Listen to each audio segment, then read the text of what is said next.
Confidence isn't something you find. It's something you build. And the biggest lie about confidence is the belief that you need it before you take action. That sounds logical, doesn't it? After all, if you're confident, you'll perform better. Right? Actually, it's the complete opposite. Confidence is not the starting point. It's the finish line of repeated action. Think about the first time you learned to ride a bicycle. Were you confident? Of course not. You were probably nervous, maybe even terrified of falling. And you did fall. Again and again. But something interesting happened. Every time you got back on the bike, your brain learned something new. It realized that falling wasn't the end of the world. It realized that you were improving. Slowly, those tiny moments became proof that you were capable. One day, without even noticing, riding a bicycle became effortless. That feeling wasn't magic.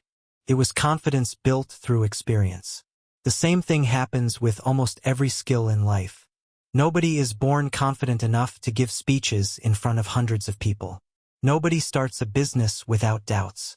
Nobody uploads their first YouTube video thinking it's perfect. Nobody walks into a gym on their first day feeling like they belong there. Every confident person you admire once stood exactly where you are now, uncertain, scared, and convinced they weren't ready. The difference is that they moved anyway. Here's something fascinating about the human brain. Your brain doesn't actually care whether you become successful. It doesn't care whether you become rich, popular, or admired. Its number one job is much simpler: to keep you alive. Thousands of years ago, this was incredibly useful.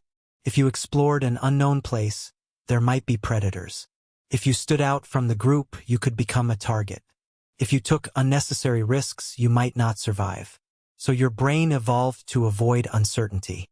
Fast forward to today, and your brain still follows the same ancient programming. Except now, the dangers have changed. Giving a presentation isn't life-threatening. Posting your first video online won't kill you. Starting a conversation with someone you like isn't dangerous. Applying for your dream job isn't a life-or-death situation. But your brain reacts as if it is. It whispers, "What if you embarrass yourself? What if people laugh at you? What if you fail? What if everyone judges you?" And because your brain wants to protect you, it convinces you to stay where it's safe. Comfort feels secure. But comfort never creates confidence.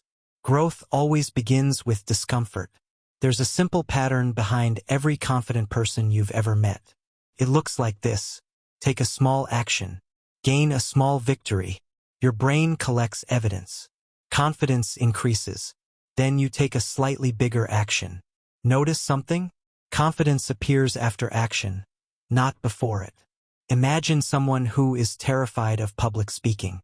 The first time they stand in front of a crowd, their hands shake, their heart races, their voice trembles, but they survive. The next time, they're still nervous, but slightly less. A few weeks later, speaking doesn't feel impossible anymore. Months later, people call them a confident speaker. What changed? Not their personality, not their genetics, just repeated evidence that they could handle the situation. Yet most of us spend our lives waiting. Waiting feels productive. We tell ourselves we're preparing. We say we need one more course, one more book, one more week, one more month. But preparation can easily become procrastination wearing a fancy disguise. Think about all the dreams that disappear because people wait. Someone waits to start exercising until they feel motivated. Someone waits to launch their business until everything is perfect. Someone waits to ask out the person they like because they're afraid of rejection. Someone waits to upload their first video because they're scared people won't watch it.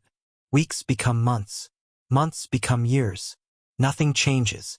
The sad truth is that waiting doesn't create confidence. It strengthens fear. Every day you avoid something, your brain quietly learns that it must be dangerous. And the longer you avoid it, the scarier it becomes. This is one of the biggest traps of modern life. Especially because of social media. Every day we scroll through people who look effortlessly confident. They speak perfectly. They smile naturally.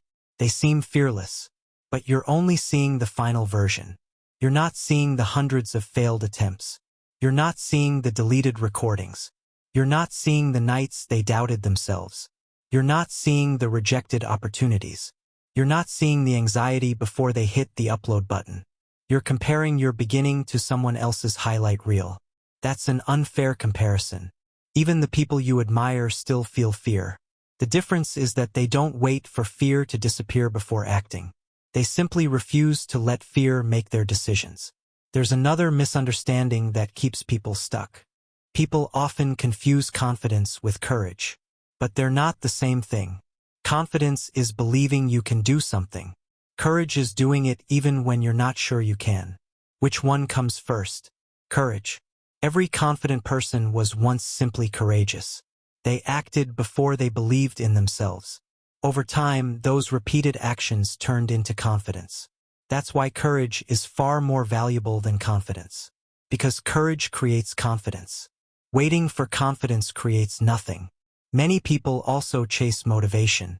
They watch motivational videos. They listen to inspiring speeches. For a few hours, they feel unstoppable. Then the feeling disappears. Motivation is temporary. Evidence is permanent. Instead of trying to convince yourself that you're confident, give your brain proof. Finish one workout. Read 10 pages. Upload one video. Start one conversation. Answer one question in class. Make one difficult phone call. Every small action becomes evidence. And your brain believes evidence far more than positive thinking. Imagine someone telling you they're an excellent football player, but they've never played football. Would you believe them? Probably not. Now imagine someone who has played every weekend for 5 years. They don't need to tell you they're good. Their experience speaks for itself. Confidence works exactly the same way. It's built through experience, not imagination. One of the easiest ways to grow confidence is by improving just 1% every day. People often think confidence requires massive changes. It doesn't. If speaking scares you, talk to one new person today. If the gym scares you, exercise for 10 minutes. If creating content scares you, record one short clip. Small improvements seem insignificant in the moment, but they compound. Just like money earns interest, small actions earn confidence.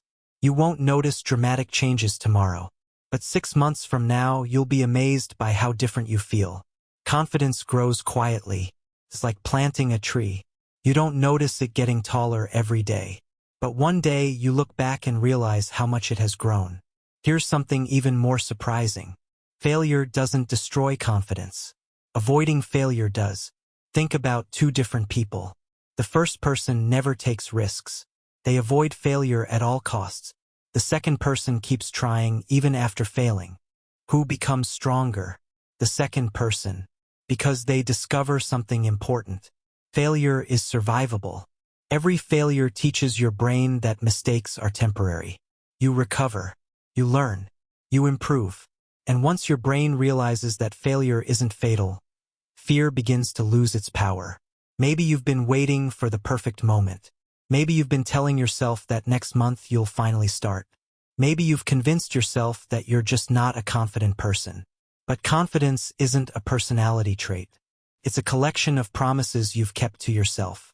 Every time you do something difficult, even when you're scared, you tell your brain, I can trust myself. And self-trust is where real confidence begins. So right now, think about one thing you've been avoiding. Maybe it's applying for a new job. Maybe it's starting a business. Maybe it's recording your first YouTube video. Maybe it's talking to someone you've wanted to meet. Maybe it's joining the gym. Now ask yourself one simple question. What's the smallest action I can take today? What's the smallest action I can take today? Not next week. Not next month. Today. Maybe it's writing the first sentence. Making one phone call. Sending one email. Recording 1 minute of video. That's enough. Because confidence isn't built through giant leaps. It's built through tiny actions repeated consistently. Let's go back to the question we started with. What's the biggest lie about confidence? It's believing that confidence comes before action. The truth is exactly the opposite. Action creates experience. Experience creates evidence. Evidence creates belief. And belief becomes confidence. The people you admire didn't start because they were confident. They became confident because they started. So stop waiting for confidence to arrive. Go out and create it. Because 1 year from now, you'll either have 1,000 excuses or 1,000 pieces of evidence proving that you're capable. The choice begins with the next small action you take. And remember, confidence isn't the beginning of success. It's the reward for taking action.